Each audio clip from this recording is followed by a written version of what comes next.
Hi students, a hearty welcome to everyone. Today we are going to learn the poem from Unit 2, Confessions of a Born Spectator, which is written by Ogden Nash.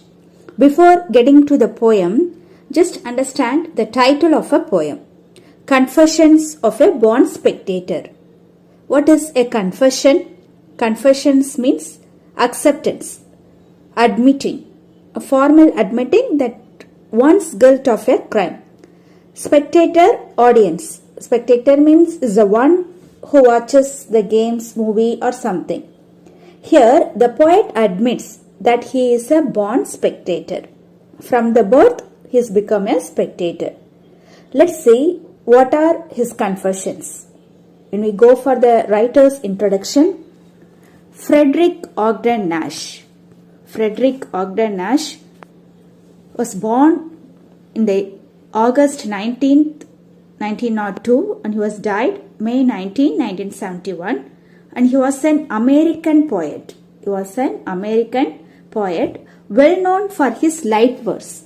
Light verse means a humorous poem is the poetry that attempts to be humorous, of which he wrote over 500 pieces. With his unconventional rhyming scheme, he was declared the country's best known producer of humorous poetry. His light verse even earned him a place on a postage stamp. Okay children, let's see the poem explanation. We all know that playing sports and games is very important to us because they keep us healthy and strong. But not everybody loves to play and participate in games, sports and extracurricular activities. Some of us wish to be a spectator. This poem, Confessions of a Born Spectator, is a poem by Frederick Ogden Nash, who believes that a spectator can be as enthusiastic as a player. The poet talks about how people choose to opt for different sports in their lives or decide to become athletes. This is the first answer. One infant grows up and becomes a jockey. Another plays basketball or hockey. This one, the prize ring, hates to enter. That one becomes a tackle or center. I am just glad as glad can be that I am not them, that they are not me. Okay, let's see the explanation. One infant means baby. So one baby grows up and become a jockey. Jockey, a horse rider. So one baby grows up and becomes a jockey. Another plays basketball or hockey. So another person plays basketball or hockey. This one, the prize ring, hates to enter. So this one hates to enter the enclosed area in which boxing matches are fought. Okay, so that is the prize ring. That one becomes a tackle or center. So that one becomes a tackle. Tackle means approach at the center of a game.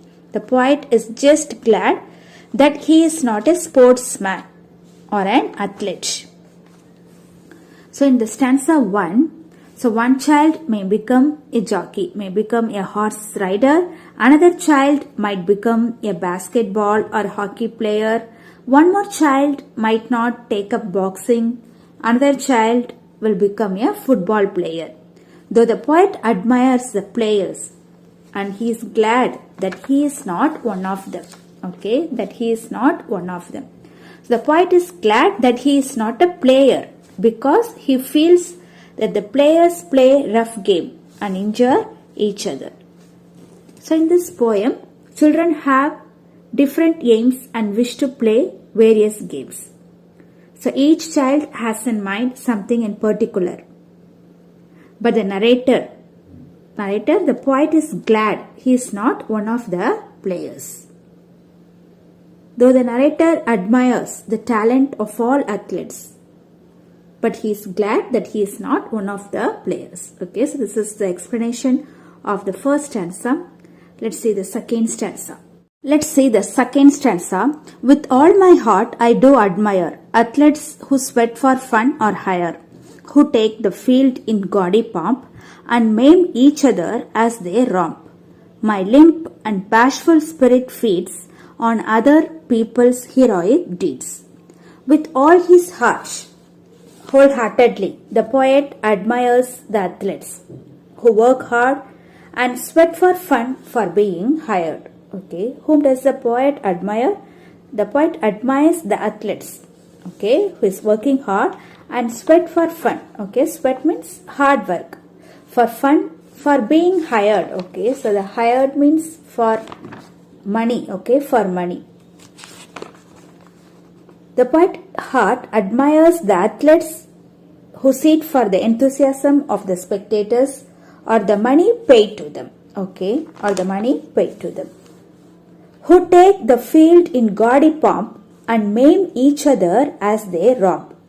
The athletes who carry their activities in the field with showy dresses, that is gaudy pomp.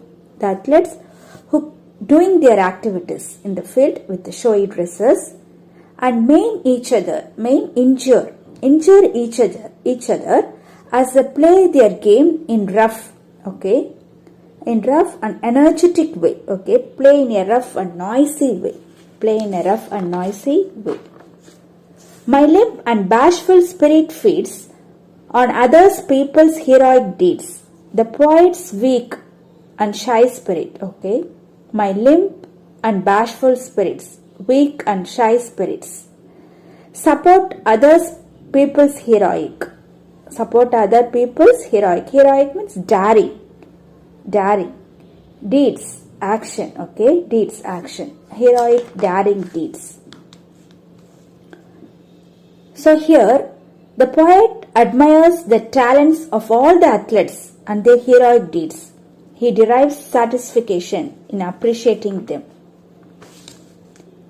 So whom does the poet admires? The poet admires the talents who sweat for fun or hire, okay, who play for money. For what reason do the athletes sweat? The athletes sweat because they play a rough game actively.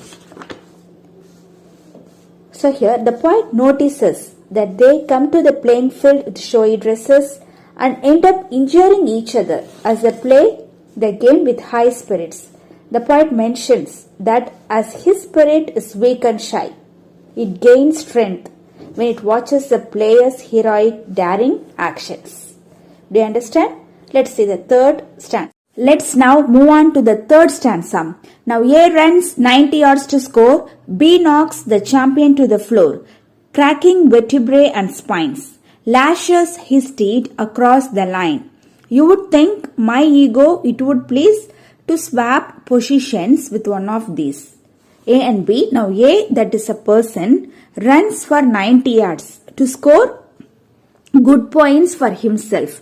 Another person, B, knocks the winner to the floor, breaking his vertebrae and bones. Okay, vertebrae, bones composing in the spinal cord. Spines, that is bones. Lashes his steed across the line. He beats his large, strong horse across the line. Lashes, beats with the whip. With the whip, his large, strong horse across the line. So, the poet observes the player A runs 90 yards to win. Player B knocks another player by breaking his spinal bones to become a champion. So, who is the winner? Who is the champion here? The winner in the game is the champion. So, another player beats his strong horse to cross the line and become a winner. While observing all these events, the poet's ego might think to become an athlete or player. Okay, the poet ego might think to become an athlete or player. So the poet does not wish to exchange positions with the runners. Why? The poet wishes to swap positions with one of the runners to please his ego. So what does mean by ego? The idea or opinion you have of yourself. So here, the poet derives satisfaction admiring only the talents of the athletes. So he does not wish to exchange places with them. Okay, he wants to be a spectator. So that is the explanation of the third stanza. Ego, it might be pleased enough, but zealous athletes play so rough. They do not ever in their dealings consider one another's feelings. I am glad that when my struggle begins, twist prudence and ego, prudence wins. Well, ego, it might be pleased enough. The poet's ego is pleased enough. Ego, the idea or opinion you have of yourself. What is ego? The idea or opinion you have of yourself. The poet's ego is pleased enough, so he does not play with those active players because they are playing rough game, okay, who play so rough. They do not ever in their dealings consider one another's feelings. The athletes never consider one another's feelings in their activities. I am glad that when my struggle begins, the poet is glad that when his struggle begins between wisdom and ego, prudence. What is the meaning of prudence? Wisdom. Prudence, wisdom. Wisdom and ego. His wisdom wins over his ego. His wisdom wins over his ego. Do you understand? So the poet's ego is pleased to become an athlete or a player, but then the poet observes how enthusiastic players play so rough, hurting each other. While playing, the players do not consider each other's feelings. So the poet is glad that his struggle begins between wisdom and ego. His wisdom wins over his ego. So what is ego? The idea or opinion you have of yourself. Prudence, that is wisdom. Okay, zealous means enthusiastic.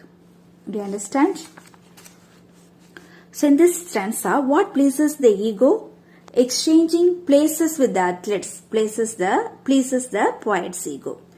So why are athletes often rough during play?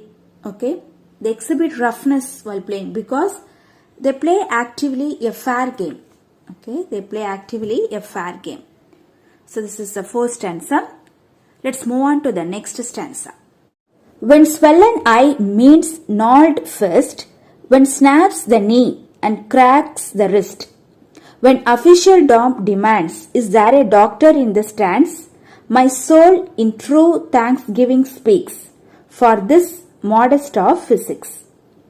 The poet is glad, okay, that when his struggle begins between wisdom and ego, his wisdom wins over his ego. Okay, so he wants to be a spectator of himself. So when swollen eye meets gnarled fist, when the athlete's swollen eye comes in contact with the rough and twisted blow, gnarled fist, when his knee breaks, okay, when his knee breaks and his wrist cracks, okay, snaps means breaks with a brisk, sharp cracking sound, and cracks the wrist. Cracks is also breaks the wrist. When official dom demands, is there a doctor in the stands? So the officials demand, okay, when athletes get hurt and when the officials demand treatment for them, is there a doctor standing hereby? So the referee in doubt asks if there a doctor in the stands to treat the athlete who is hurt. He has a doubt. Stands refers to section in the stadium where other players and doctors sit and watch. So doctors are called from the stands to treat the players who are hired by the sponsors. The sponsors have paid money to the players or athletes. The poet makes such an observation to show how humanity has changed. The doctors come for treatment of the players only when the sponsors who pay for the players and for the doctors ask them to come. Okay. My soul in true thanksgiving speaks for this modest of physics. The narrator's soul offers thanksgiving to the modest physics of athletes. Physics means the bodies of athletes. The poet's ego is pleased to become an athlete or player. The poet notices that one player has a swollen eye who has taken a blow from another player's rough fist, another player whose knee breaks and his wrist breaks. When the officials ask for help, the poet questions if the doctor is nearby to the player. At that point, the poet's soul truly offers thanksgiving to the player's body. Now we shall move on to the next stanza, okay? That is the last stanza of this poem. Athletes, I will drink to you or eat with you or anything except compete with you. Buy tickets worth their radium to watch you gamble in the stadium and reassure myself anew that you are not me and I am not you. Athletes, I will drink to you. The poet says that he will drink with the athletes, eat with them, or do anything except compete with them. Okay, or do anything except compete with them. Compete means fight. Buy tickets worth their radium to watch you gamble in the stadium. Okay, what does mean by gamble? Run or jump happily.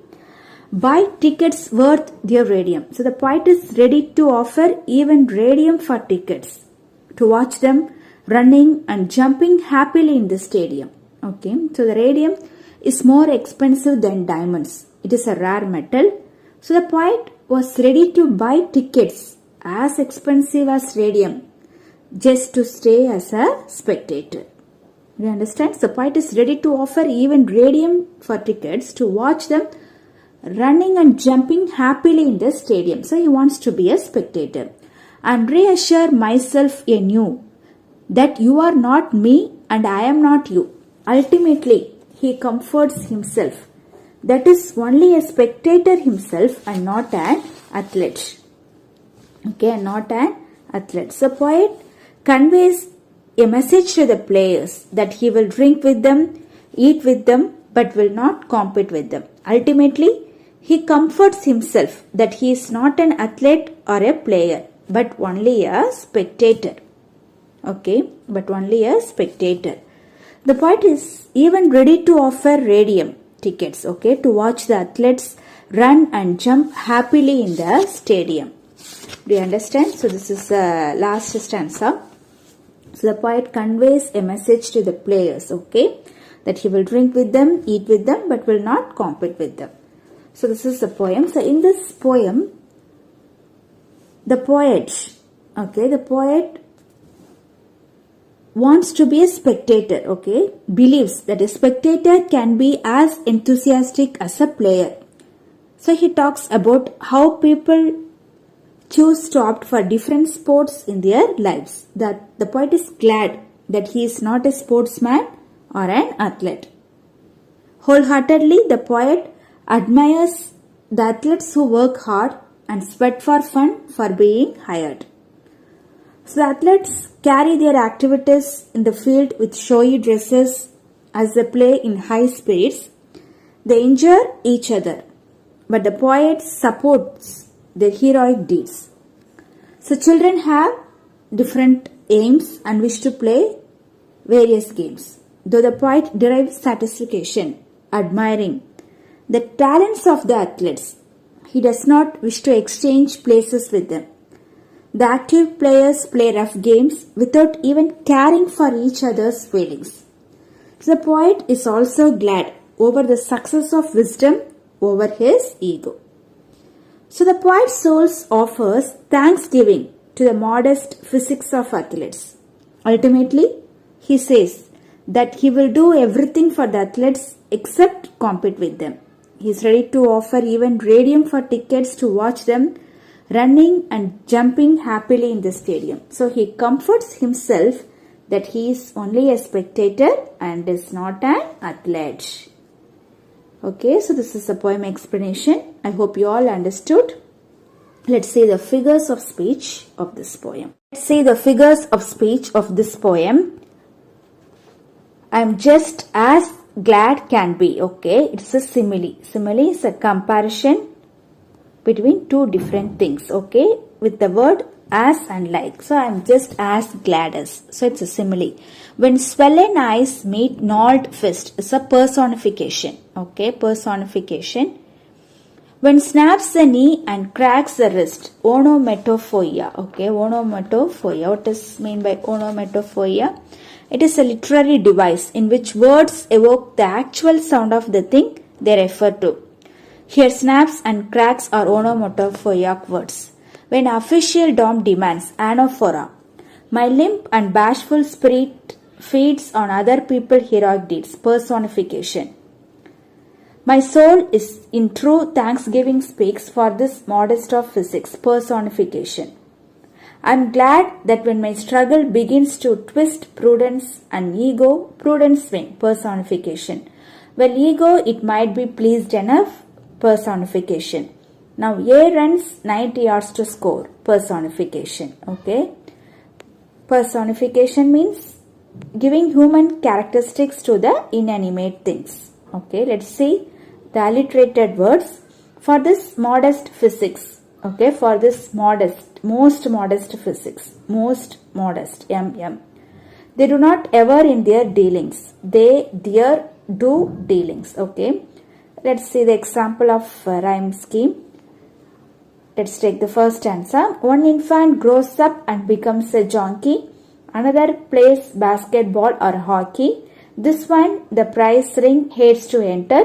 That one becomes a tackle or center. So the rhyme scheme of the poem is AABB. Okay. So this is the figures of speech of this poem.